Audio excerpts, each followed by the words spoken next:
Once, when we were visiting a village in Punjab with the catechist, we went to a particular family.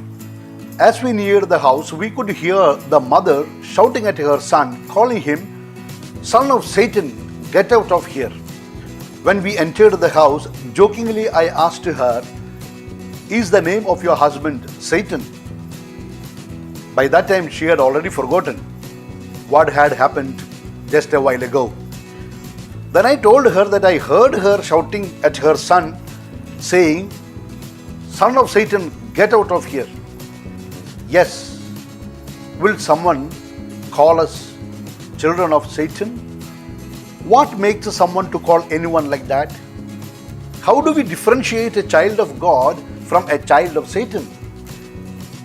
This is what we are going to reflect today in this video. My dear friend, sister, brother, welcome to RMCA Bishop channel. Thank you for listening to talks yesterday and sharing them with your friends. Growing in God's grace is the experience of all those hearing two talks daily. Thank you. We are born as children of God. Genesis 1:26 to 27. God created man in his image and likeness. So no one is born as child of Satan. All are born as children of God. Then how come sometimes we feel like calling somebody as son of Satan? That means the image of God is not visible in that person at that time. But what is visible is the image of Satan. There is a saying in English, "Tell me who your friends are, then I will tell you who you are." So it is of high importance in whose company we are, with what company we move around, and with whom we have our friendship. One day when I was a small child at home, someone rang the doorbell. When I opened the door, I was frightened to see a person who was suffering from leprosy. Leprosy eats up the body. It disfigures the limbs of the body. This is one of the ways in which the beauty of the human body is destroyed. Similarly, it is the sin that distorts the beauty of the soul. Sin destroys the image and likeness of God. We are born with this image and likeness, but as we grow up, things change. We start thinking and acting on our own, leading us to commit sin. Sin then consumes the divine beauty in us. Sin takes away everything that is beautiful in each one of us. A sinner can never be considered as a beautiful person. I have heard of a story of a painter who wanted to paint the Last Supper. He went around looking for a person who looked like Jesus. After a long search, he found out a fitting man to be in that position and struck a deal with him. Thus he began his painting.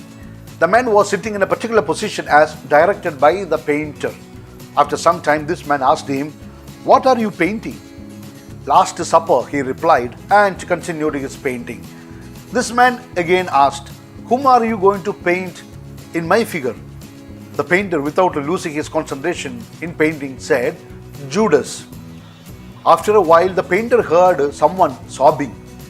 He left his work and came to this sobbing man and inquired the reason. With the tears rolling down his cheeks, the man said, "Sir, I did not recognize you first, but now I remember you. A few years back, you made me to sit for the same painting in the position of Jesus." The painter could not believe that. Yes, people can change either for better or for worse. If we are not careful to maintain the image of child of God in us, it may get distorted. It may even become like the image of Satan. The lover of sin gets the image of sin. That image remains there till the sinner repents and makes or restores his friendship with God again through the sacrament of reconciliation. It is here what Catechism of the Catholic Church number 1468 taught us become extremely relevant and enlightening. Let me read it for you. Please listen with attention. Indeed, the sacrament of reconciliation with God brings about a true spiritual resurrection of the dignity and the blessings of the life of the children of God, of which the most precious is friendship with God. Yes, this is the reason we go for the sacrament of confession, to restore our friendship with God. Tell me who your friends are now, in whose company you are spending your time now.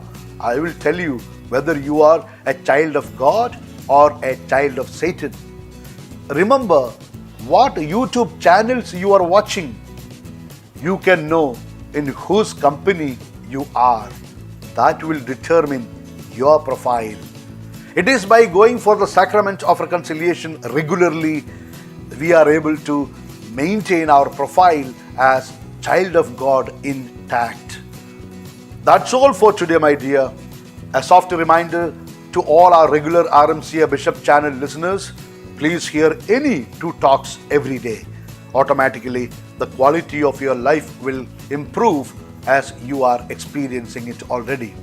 Now I am going to give my blessing. Trusting in the mercy of God, tell God just now what help you and your family need for today. Believe that you are going to get it. My blessing is only to help you to receive God's help you need for today. Okay? So here we go. May Almighty God bless you and your family in the name of the Father and of the Son and of the Holy Spirit. Amen. Kindly touch the word subscribe on your mobile screen if it is still in red color. Before you listen the next talk, kindly share this talk with 5 people who can appreciate and benefit from it. Thank you. Once again, God bless you. Wish you a good day.